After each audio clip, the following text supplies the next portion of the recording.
What is really possible with the work that you feel called to do in this world?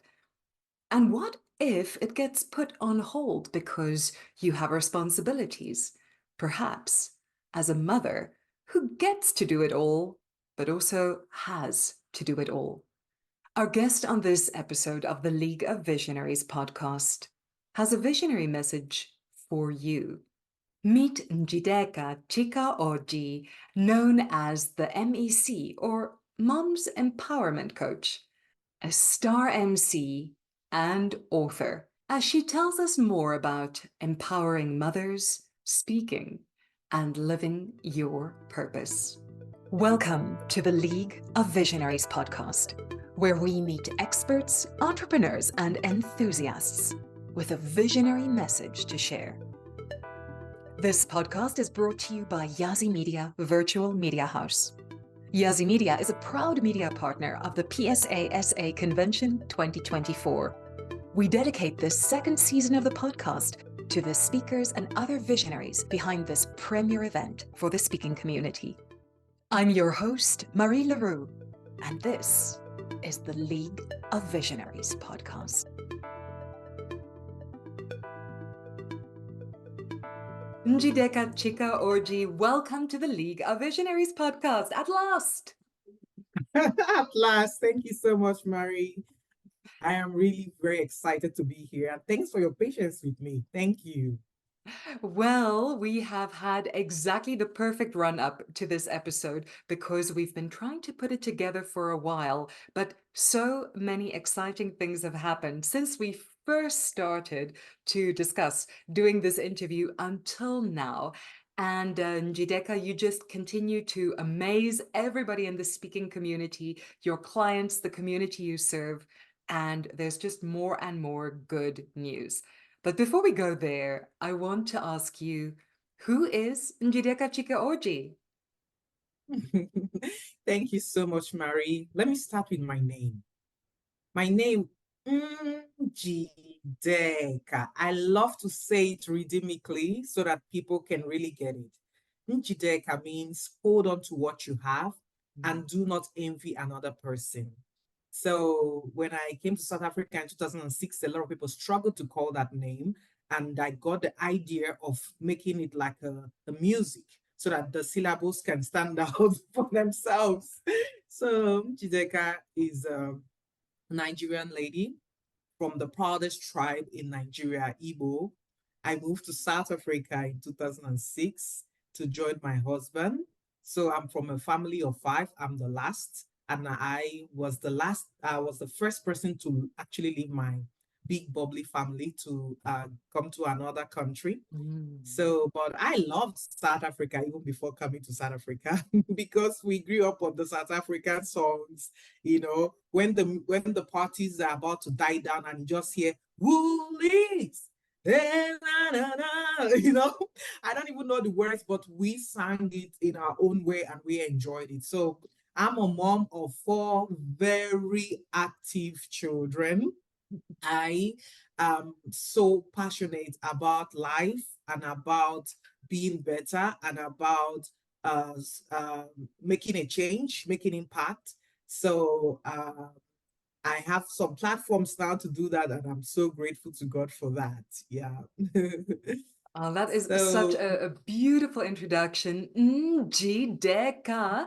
And there's a great message in there because as speakers, being grateful for what we have and not envying another person is a very big key. The speaking community is built on generosity, collaboration, and sharing, and this idea of growing the pie. We don't think of a speaking pie that is limited and there's only so many pieces for everybody. We are here to grow the pie, as the Global Speakers Federation often reminds us, and the Professional Speakers Association of Southern Africa, the PSASA, of course, is part of that, and one where you have done some amazing things. We're going to be talking about your Speaker Factor competition winning, but also your experience of the PSASA convention where you attended for the first time in 2022 and the life-changing impact that had for you. But before we go there, Njideka, I want to ask you, since this is the League of Visionaries podcast, what is your visionary message? So, my visionary message is that we all are here for a reason. When you find yours, when you tune into your authenticity, into your inner self, and find yours, do nothing else. Just follow that path. Absolutely beautiful. And you have a special focus on people who really, really need that message because you're also known as the MEC, the Moms Empowerment Coach. And that is a very big focus in your speaking work and in your community work. Can you tell us a bit more about being the Moms Empowerment Coach and how you do this? Okay, thank you very much for that question. And please stay tuned because this is going to be a long one, a long answer. So, I came to South Africa in 2006, and by the next year, I had my first child. So, in having my first child, I didn't quite realize the amount of work I needed or the amount of assistance that I needed, the amount of responsibility that would face me. So I think I grew up in a place where many mothers made it look like it's a bit easy. But now when I look back, what I see is that they had a lot of support. There were always lots of cousins and all that. So I came to my new home not worried about anything. I felt like I'm here, I'm going to be a mother soon, everything is going to be fine. But in the journey, I started seeing, firstly, the demand of being a mother, the strain that come with it and how it impacts the whole family dynamic. So my husband was here first to train the specialize as a pediatrician. So it took long because he had to do family medicine first. So in the first 10 years of our marriage, it was as if he was not there. Apart from that, you will see that I'm pregnant from time to time. A so, few times. so I had my 4 children practically not having much support, not having even a place to keep them for 30 minutes to do something else. And that took a lot from me. The blessing in it is that I didn't have to work. I tried to work in 2012. My first child was born in 2007. I tried to work in 2012.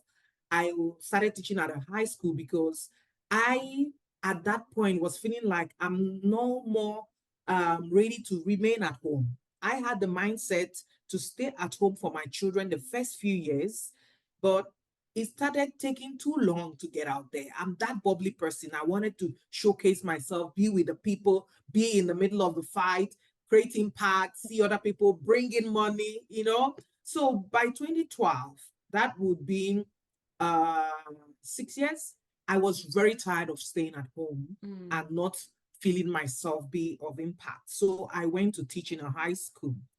It was good initially, but after some time, I started feeling so strained. I had never experienced stress in that way. I was very passionate about my schoolwork and very passionate about my family. And I didn't have ideas or even opportunities to unwind. Meanwhile, my husband was still busy studying. And he used to see me as a superwoman, you know, and that was a compliment for me. And I had to live up to that superwoman, you know, title. I almost died. I almost killed myself in that. And that was where things started turning around. And I firstly said to him, I don't think I can do this anymore. And he was like, no problems, you can resign. So when I resigned, I had some time to think about my whole journey, starting from when I was a stay-at-home mom and I would attend children's parties and I would see how the corporate mothers are more confident and the stay-at-home moms kind of feel laid back, even in the way they show up. And I also took that stance also. And when the conversation goes like, what you do, what you do? And the other one will say, I work with ABSA. Oh, I'm this, I'm the auditor here. And then it comes to us stay-at-home moms and you see how the energy falls. And then you hear things like, no, I'm just a stay-at-home mom. Just. Yes. And I would also join to say that. But something inside of me would say, no, no, you are not just. Because when you're at home, you don't just sit and drink coffee. There is so much you do to maintain the balance in the family. So even if you need to stay at home for some time, it's not a waste, and it's not because you're dumb.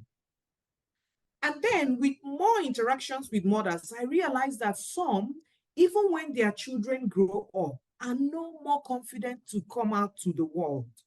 They feel they have been back for too long. They have missed out. And yes, in the past 5, 10 years, things have changed so rapidly, you know, but a lot of mothers never now come out to do something. They have lost confidence. And they, in the family, they are now seen as the problem solvers in the family. They have put their dreams so back that they don't even remember it anymore. And they don't even see the value they have brought, even in raising their children right. So I started exploring that. And I also started thinking about the fact that a lot of mothers who do not find their purpose in motherhood get so strained about the journey and so tired of the process that they give up on the slightest provocation. And that destabilizes the family system. And what happens? There is divorce, and we churn into the society people who are so traumatized, children, adults who are broken, and then the trauma and all the consequences follow these adults into their own homes, and the chain continue to build longer and longer. Now, my husband is a pediatrician, and when he comes back and tells me stuff, what I hear is that there is a lot of strain on the mothers, that even in raising their children, they choose the easiest way. We have a battle with digital. We have a battle with mothers who can't be there because they have to work, their partners have to work, and the children are left to be anyhow they can be. So these mothers, even though they work, they come back, but everything that would wait for a stay-at-home mom is still waiting for them. No, Yes. duties are not shared in any way. So it made me feel bad, because in all of this, I realized the supernatural call for mothers, the peculiar things that only mothers can actually do. And when I say mothers, these days I include women, because even if you don't have your own child, you were created with the potential to have one. So you have been equipped already to be a mother. So you have everything. Now, I realize that when we look at our society, almost every ill we see today, we can trace back to what happened in the family, how it all started. So I grew up loving to be with the guys. I never really liked to stay a lot with women or young girls, because I feel like there's always lots of stories. There is always lots of gossips, and like that was I felt like the guy's life is easy and I can be myself. I can say what I feel and nobody gets so too sensitive about it, because I like to make jokes a lot. But I found myself so drawn and so taken for any pain a mother feels. It started like this. I started feeling like I want to have a party for mothers. And then in the place where I live, Bloemfontein, I didn't quite have friends. I didn't have friends. I was busy just being in the house and, coming out only when there are birthday parties or church and here and there. But I was not, people didn't even know that I was so extroverted. And I just went to one of my ladies in the church and said to her, I want to have a party for mothers. The way I have it is this. It's my birthday in May. I want to call all the mothers that I can reach on my contact, and they come for that birthday, but it's actually for them, just to celebrate them. I want to bring some people to massage their feet and just to say, hey, mommy, I see you. I see you. I see you in all your unspoken words, your hidden tears, your resentments. I see you. When I think of my life and I look at all the mothers with all the masks and the makeup, I'm like, but I know things are not so okay. I want to come and massage you. I want to tell you it's okay. Hang in there. You will be fine. That did not materialize in 2021, but in 2022, I succeeded. It was my birthday. And I wrote to all the people in my contact and I said to them, I know you'll be wondering what's happening. Don't worry. So long as you're a mother, you are invited. Come, come. And before we didn't, and I started planning for this May 7th. By May 29th, I had the number of women I wanted, 48 and 40 mothers that I wanted. And that was where the whole thing started. I didn't massage them on that day, but I was able to get a rose for everyone and they felt special. So from there, I started doing an encouragement voice note that I sent out to just think of some issues that I'm going through. I just say to them, see what I'm feeling. I'm just wondering how much more people are going through this. I just want to encourage you to hang in there, to trust your creator. You are not alone in this. We have been called for a wonderful purpose. We need to stand strong for one another. We need to share our stories and know that we are not alone. Because on that party, I launched a talk show called Chat with Chika. The idea for the talk show is that I feel like a lot of people think that others are getting it right more than them. A lot of mothers feel like they are a disgrace because look at all the other mothers, they have it all together. Look at how their children are well taken care of. Nobody is having depression or stress or whatever. They are doing sports, doing well in school. They think that they are not doing the right thing, and they actually start to lose more confidence even in their work as human beings. So I had some women share their stories, mothers on different levels of motherhood, and I had people crying. Many of them came to say to me, now I feel sane. Now I feel I'm fine because I thought I'm the worst mother on earth. I thought everybody was doing it right and not me. I opened up to them to how I used to yell like a mad woman. I opened up to them to all the different mistakes I made as a person and how stressed I would feel sometimes and be so unhappy. And they were like, we always see you happy. I said, that does not mean that I don't have unhappy times. And they could relate with our human nature, our humanness, that we all are going through stuff. You are not the only one. We can share our stories and encourage ourselves with where we got it right. There are things I can get right and things I cannot get right. When I share my strategies for these things that I got right, maybe you can, take it from there. So when I resigned from school, I also did life coaching because I would never not do anything. I must be doing something. I did life coaching and I found myself towards that thing of empowering mothers. Because once I see a mother, I want to see what can I do to help this mother? Is it sharing ideas? Is it sharing that I've made this mistake before? Is it sharing strategy that I used to succeed with my teenager? I want to share to help that mother. And that's how this non-political MEC emerged. I started the talk show. Where I call mothers from other different levels of motherhood, and then I get like a psychologist or a therapist or somebody to also give us some professional advice on how to care for ourselves first before we can care for other people. I started my podcast, Parenting with a Vision, where I just share and encourage mothers also, and maybe pick some challenges that we're having and kind of create awareness on it. And if I've succeeded in that area, I will share how my journey went there. Then I wrote my book, my first book. I've been wanting to write. I have been wanting to write because coming to South Africa, I had lots of culture shocks. And then the way the whole journey happened, I saw God's hand, with me the whole time. So I kept thinking that I will just tell my story in a book. But when this passion for mothers resurrected, I couldn't think of any other thing apart from motherhood. So my book is titled For the Love of Mothers, and it's dedicated to mothers, just to encourage mothers that even if you are a mother only, you are not that is big. You can call yourself mompreneur. As a stay-at-home mom, I was calling myself mom because motherhood is a business. If we understand the divine purpose, it's a business.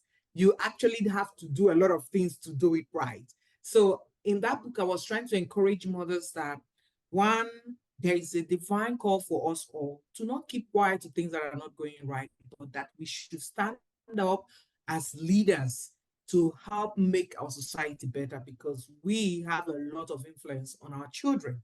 And these children will one day get into the society. Depending on how we have groomed them, they will be a curse or a blessing. So I try to also encourage stay-at-home moms that there's always something you can be doing to prepare a little bit for the outside world. And when you come out, just find the right circle. And that's one of the things that PSASA did for me, to find a circle where you're not judged, where when they talk about LinkedIn, you shouldn't be scared to say, I don't even know what LinkedIn is about. You know, a place where they don't mind that you are just behind, that they will give you a soft landing for you to gradually come out. But you have to be doing a little bit of something to show yourself that there's a time it will reach, I'll be able to come out to, do more things. So in that book, I also encourage mothers in their relationship with their own mothers so that they can heal and be able to have good relationship with their own daughters, because we need strength there in motherhood to help one another and help our society. So yeah, that's my journey so far. Actually, this thing about motherhood now led me to the crèche. That's exactly it, because all of this that you're sharing is such a process to realize that it's not easy just because we see the good side and we see the happy families and we see the photographs and we think everybody else has it easy until something goes wrong. The truth really is that it isn't easy. But what I love is hearing the way that just acknowledging that already makes it better. Just reminding other mothers that we know it's not easy is already such a big transformation for them. And the PSASA Convention 2024 is Africa's premier event for professional speakers. Whether you are already an established speaker, you're finding your feet, or you are aspiring to starting a professional speaking career, this is your opportunity to learn from the best. Connect with professional speakers from across Southern Africa, Africa, and the globe. Book your spot while they're still available on the PSASA website at psasouthernafrica.co.za or scan the QR code on your screen. And now, back to our guest. As you say, one of the actions that has followed from this is your new venture, your fifth child. And Yes. this one is rather demanding and very wiggly. Njideka, tell us about your crèche. Okay, so now, one of the things I realize is that most times when we talk about mothers or women, maybe in the workplace, people kind of feel something soft about the women. When you say, yeah, we know we must give the women some more time. And I think some women are tired of feeling like they are being patronized and they want to just, go head on and do all that they couldn't even do. But the way I want to present the support for mothers is such that when a mother is going through even their monthly periods, it's a biological thing. It's not a weakness. It's because of the role she has to play, and that has to come. When she has her baby, she most times is forced to go back to work after 3 months, but her body is not ready. It's not that she's weak. It's the biological thing that affects the psychological that make it difficult for her to really perform at optimum as she used to. So when I talk about support for mothers, I don't want corporates to think we're saying, she's just a woman. Not in that light. I want them to see it in the light of these spaces have got great things to offer. And they are offering it to the world. They are partners in creation with the Almighty, and they still have to work. So it's two big things that the mothers have to do. They just need a little bit of support, appreciation by people around them to see how to just give them a bit of that support. It's like when you build a bridge, depending on the kind of support you give that bridge, it can take big things. It's not that the bridge is not able to, it's just the support, it will do great things. So that little support, women will do great things. And I thought to myself, what better way to start supporting I'm the kind of person that always believes there is something I can do. If I cannot speak in parliament for women on this, there's something I can do in my little space. So I was looking for that something. And my husband came with this idea of a crèche because he also loves children and he feels the pain of some women. He said, some women stress a lot in school when they are called that their child is sick or they have to come and take the child to the pediatrician and all that and all that. Imagine if we can do that for them so that they don't have to run around. When he said it the first time, I didn't quite get the message that this is part of my vision. I just kept thinking, I'm looking for what to support mothers with. I don't want to be distracted now. Can we just keep this crèche story behind? Later, I'm just starting this motherhood thing. And then he said again, and I discouraged him. Then he said it the last year. And it was as if something opened up. Oh, it's the right thing to do. Yes. Imagine, because I used to feel like if I can just relieve a woman's stress, if I can just hold a woman's child so that the woman can do something because I didn't get this. And I would say, when my children are older, this is the best thing I can give to them. And I had heard a voice say to me, why do you want to do only for your children? Can't you do for others? It's a long time to wait. Do you know if you'll be alive till then? So everything started coming together with the crèche. You provide a wonderful environment for them to even do long stay. If their children are sick, the pediatrician, the in-house pediatrician can just take care of the child and they don't have to worry. And then you will actually encourage the children to be the best of themselves that they can be. And everything started coming together. And I'm telling you, I was just coming back from burying my mother in December. I have been so energized because I know that she'll be happy wherever she is to see that I'm doing this now for mothers, for motherhood. So then we thought of the name Wiggle. We wanted something that would just wiggle somebody, into action. But the thing is that we've been playing with those letters. It's an acronym, and each of the letter means something. So these are some of the values we want to continue to work with in ourselves and instill it in other people. So it came up to call the crèche Wiggle. Yeah. So W means wisdom. With wisdom, you live a better life because you make great decisions. Integrity. I for integrity. G for goodness. If we can just shine lights all over the world, lots of goodness, confetti of goodness, there'll be more light than darkness in our world. The other G for gratitude. So that even when things are so dark, we will still find something to be grateful for. And that will keep our minds on the right things. L for love. That's the foundation for anything at all. Then E for excellence. So wiggle, when you hear wiggle, go wiggle, wiggle, wiggle, wiggle, wiggle, wiggle. Wiggle, wiggle, wiggle, wiggle. Wiggle, wiggle. So Wiggle at Kids Center was born on 1st March. The pregnancy took so short, from from December, it was as if there will be abortion, but then it was sustained, and March 1, it was born.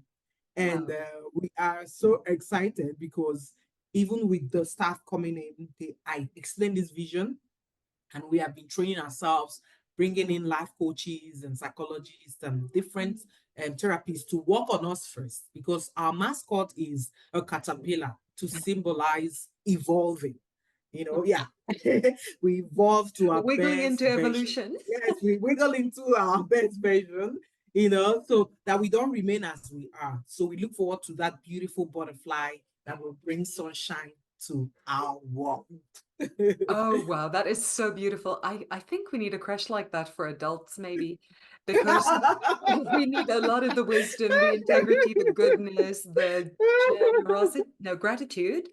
Gratitude. Yes, goodness. E is for excellence. E is for excellence. excellence. There you go. Yeah. And the love as well. Yes, I spelled that wrong now, but what a beautiful, beautiful symbol behind it. Also with a wiggling caterpillar that becomes a butterfly. Yeah. And what better way to bring everything together? Because this is so much from heart, but I also think of it strategically as a wonderful way to position yourself in the community and also to then bring in the pediatrician services. So it's a beautiful partnership between you and your husband, the mothers, the communities, and the children, of course, who are really the stars of this show. And Njideka, I wish you so very much success with that. I would love Thank to you. see a Wiggle creche in every suburb of Africa because we all need that, and those values matter Yeah. so much. It's very Yeah. easy to complain about the ills of society, but as you say, so many of them begin with the pressures that we stack on at home without acknowledging what people are going through. Yes. Let every woman think you can have it all. And by the way, you Yeah. have to, right? Nobody And tells us that we have the freedom to just not have to yeah. carry everything and be superwoman all the time. And you know what you said now reminded me also of how other things that PSASA helped me with, because I was really very hungry to be in the midst of people who are doing those things that I want to do, who are Mm. speaking. My journey to speaking started with emceeing, and like I have a story there. Hopefully, you'll ask me that, but I just wanted to point out that when I when I heard about PSASA, I researched and I found that there is a convention coming up. I told my husband, I want to be there. I don't even know what's happening. I want to be there. And then I saw there was Speaker Factor Competition. And I said to him, I want to do that competition. But I was late. They said my chapter, which would be the virtual chapter, had done it. So I have to wait for next year. But at that convention, I was so happy how I was welcomed because I was going to somewhere I didn't know anybody. And I made a decision that I would also enjoy the love and mix up with people and talk with people. I came all the way from Bloemfontein to Gauteng, so I need to make it worth my while. I still remember how scared I would feel each time somebody would want me to kind of introduce myself. I don't even know what to say. I don't even. Then I hear people say I'm doing this, and I'm like, I've been a mother for years. I just want to come and start exploring my speaker thing. So there was one man in particular when he asked me of my LinkedIn profile. Why don't I have a LinkedIn profile? Do I have a book yet? And I said, no, I've been busy raising my 4 children. And whenever I said that, people will go, oh, wow, you have 4 children. And I'll just enjoy that thing of, well done. But this man said, I don't care if you have 4 or 6 or 8 children. What you need is an hour a day. And in 90 months, you have a book. And you need to go and start your LinkedIn page now. Lots of things are happening there. This is a guy that I was just coming to, read everybody. I would have chosen to see it as, that male thing of not appreciating the work a woman has done, the sacrifice a woman has, given up. But I took it as a challenge. And I went back after that. And truly, truly, this happened in April. By November, I launched my book. The book that I've been wanting to write, I never knew how to do it. That challenge showed me that truly, truly, 1 hour a day, you will have something to give. So that wouldn't have happened if I wasn't in that kind of space of PSASA, people who want to raise you up from where you are and make it better for you. After that convention, Arthur called me to MC for the Johannesburg chapter. Yes. And I was so stressed because I'm used to MCing for people who are not speakers. But to MC for speakers, I hadn't even attended much PSASA meetings, But that platform also helped me to just be myself, to just come as I am and show myself as I am. And I was accepted that way. And since then, it also gave me just the confidence to keep showing up as I am.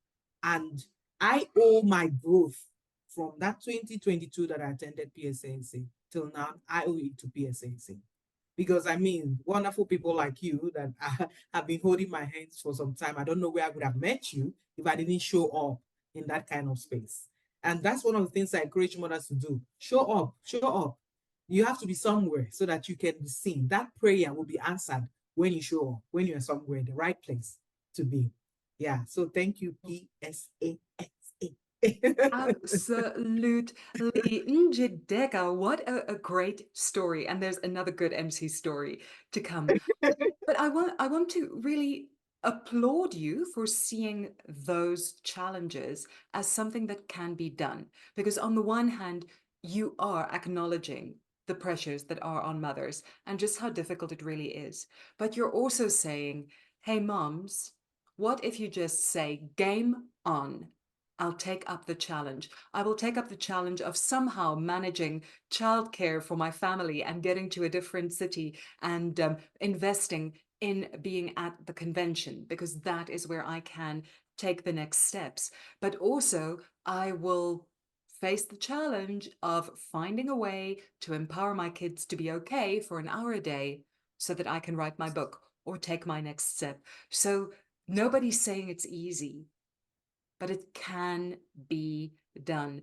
And what's also beautiful to me in the beginning, when you spoke about your visionary message, you spoke about when you hear the call, focus on that and see how the pieces fell in place for you. Whether it was about empowering mothers, about becoming a speaker, about writing the book, about starting the crèche, the pieces fell into place because you knew what you wanted. As long as we're just busy with pie in the sky ideas, it's extremely unlikely that things like that will happen. And you're just such a beautiful example of how those things happen. When we get clear, we focus, and yes, we do the work. We don't have to do all the work because a lot will fall into place, but we do have to do our part. And a part of what you do now as a speaker, you're just such an engaging and empowering speaker in every way. But in particular, you have a special speaking skill that not every speaker has. And on this podcast, I've had the incredible privilege of interviewing many, many speakers who speak about content, and they're great speakers. But many of them will admit, and I'm one of them, to not having this one speaking skill, and that is being a great MC. There are some Thank things you. that an MC does that not everybody has in them. It takes nerves of steel, it takes fierce concentration, it takes being present in the moment, it takes the ability to turn time into a concertina when there is something that everybody's waiting for, but nobody is allowed to know about it. And the MC has to tell a good story, tell a joke, get everybody involved to make sure that nobody feels like they're waiting and they're just having a wonderful time. And then suddenly it's ready, and now they have to get everybody ready to come and welcome the next speaker or do the next Mm, thing. mm. It is a magical skill, and you do it so wonderfully. But there was a route to how you got here, and that is indeed a good story. Would you like to share that with us, Njideka? Okay. So I say that I was miraculously called to the stage in 2020, in 2002, while I was still in university, and it was for me to do MC. And then I had never done it. I had never thought about it. I don't even attend events and look at the MCs in a particular way. You know, like how if you have a thing for something, then you checking them out. Never was interested. But this girl called me and said she would like me to MC for her birthday party. I just simply told her that I'm not an MC. But she said, oh, the way you talk and make people laugh, I think you'll be able to do it. We are not friends, me and this girl. But I got curious why she should be asking me that.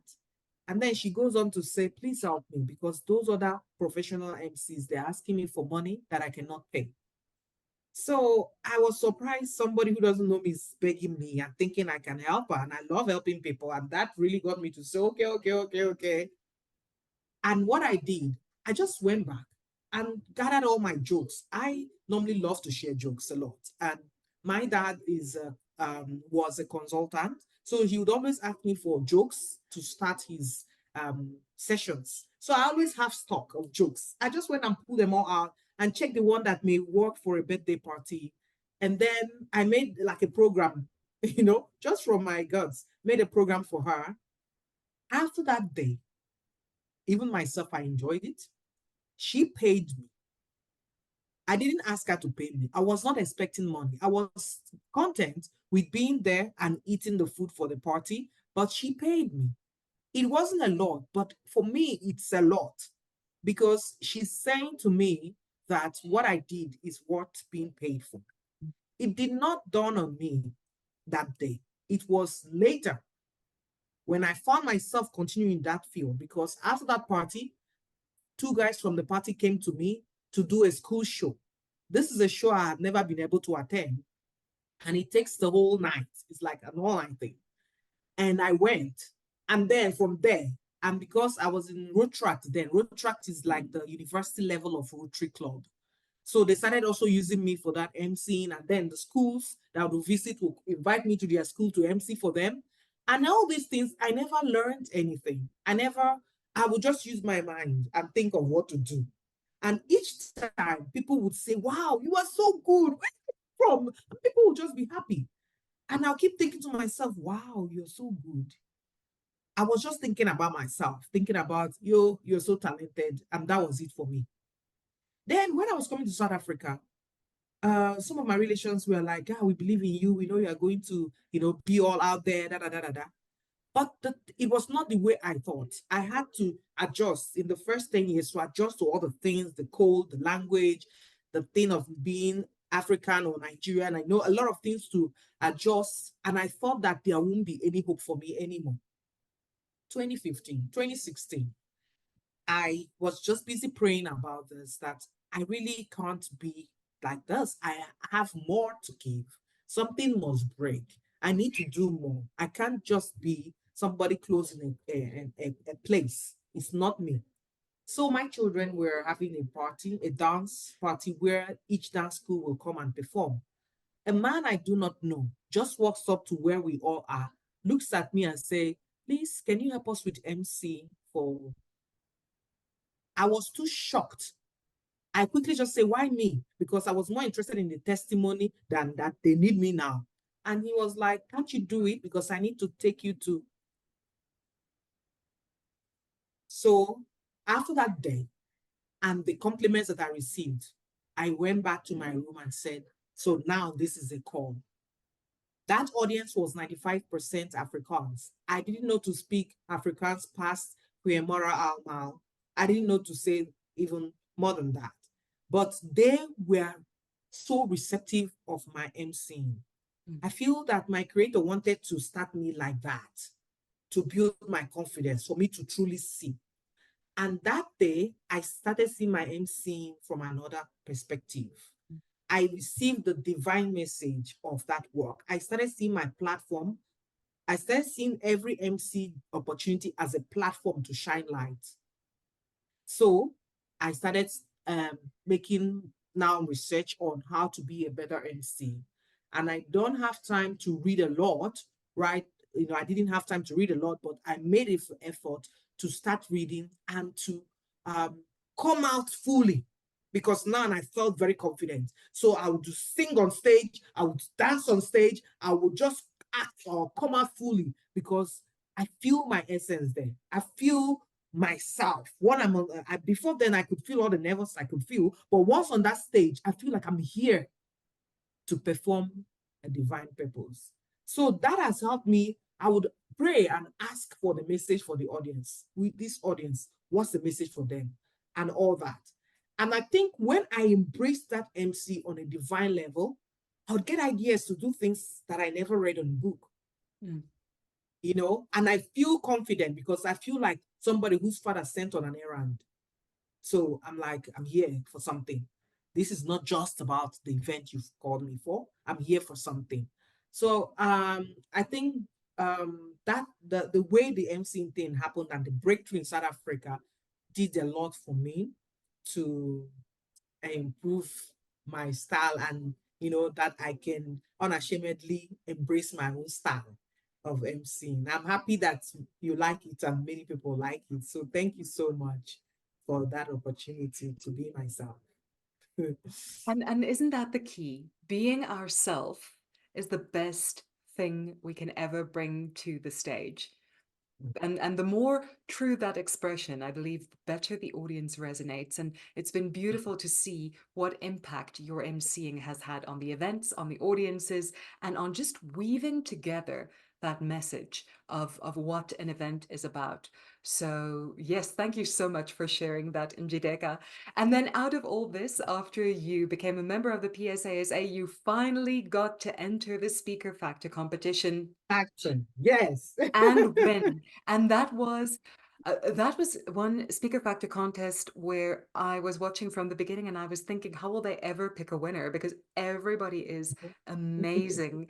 And you emerged as the winner, and with one of the biggest advantages, or the biggest part of the prize, is that the winner of the Speaker Factor contest becomes a keynote at the next convention, and you will be delivering a keynote address at the next PSASA Convention 2024.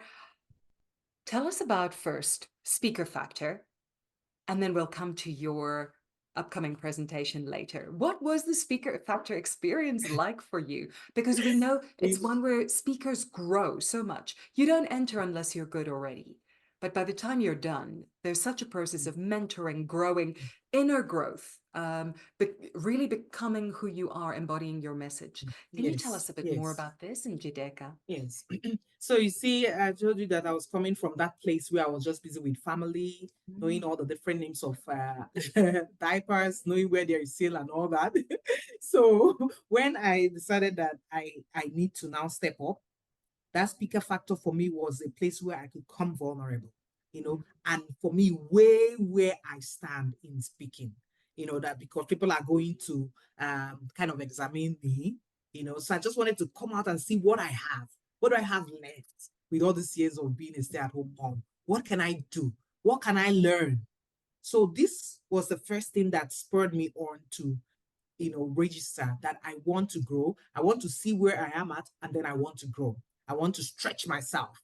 I want to stretch myself and allow people to constructively criticize me.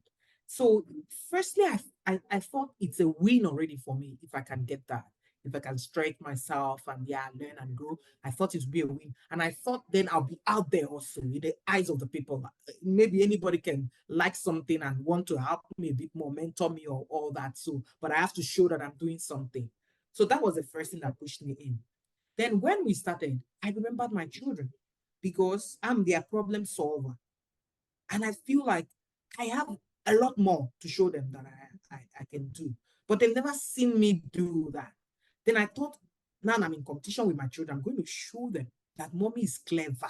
That mommy is not just a mommy that solves problems, and that all the time that I encourage them to give up their best, that I'm going to walk my talk. So that put fire. That put fire for me. And I started imagining, what if I win? Yo, they will respect me more. They will see me in another light. That more, because you know how children get used to you always being available to do this and that. I wanted them to see a bit of a professional side of me. So that put fire to me giving it my all. And the more I move from one stage to the next, I start feeling that this is possible. You must just give it your all, even if you don't win, but the children will see how you go about things.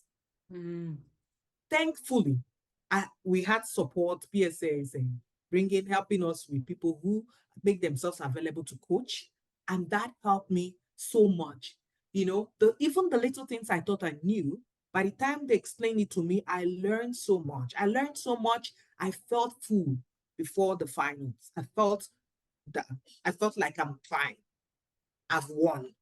If I can learn all those things in this journey, I've won. Maybe I just need a trophy for the children, but really, I have won.